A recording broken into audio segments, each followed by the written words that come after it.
11वी admission 2026-27चं कॅपराऊंड 2चा result लागलेला आहे. ज्यांचा नंबर लागलेला नाही आहे त्या स्टुडंट्सला नॉट अलॉटेड म्हणून लिहून आले. आणि काही विद्यार्थ्यांना पहिल्या राऊंडमध्ये कॉलेज मिळालेलं होतं आणि त्यांनी तेव्हा राऊंड 1मध्ये ॲडमिशन नाही घेतलं आणि कॅपराऊंड 2मध्ये त्यांना कॉलेज अलॉटेड झालेलं नाही आहे. तर घाबरण्याचं कारण नाही आहे. व काही असेही विद्यार्थी होते ज्यांनी कॅपराऊंड 1 आणि कॅपराऊंड 2साठी अप्लायसुद्धा नाही केलं.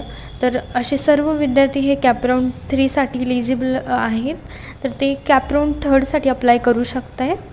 तर आजच्या या व्हिडिओच्या माध्यमातून आपण जाणून घेऊया कॅपराऊंड 3चं वेळापत्रक तर नाही आलं आहे, बट केव्हा कॅपराऊंड 3 लागेल. तर ज्या काही विद्यार्थ्यांना कॅपराऊंड 2मध्ये ॲडमिशन घ्यायचं आहे तर त्यांचं 13 ते 16 जून या दरम्यान त्यांनी ॲडमिशन घ्यावं.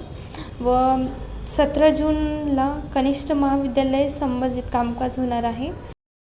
व 18 जून 2026ला संध्याकाळी 6 वाजता हे इथे 3ऱ्या फेरीचे वेळापत्रक जाहीर होणार आहे. आणि 19 जूनला रिक्त जागा प्रकाशित होणार आहे. मीन्स तुम्ही समजू शकता की 20 जूनपासून कॅपराऊंड 3ची प्रोसेस स्टार्ट होणार आहे.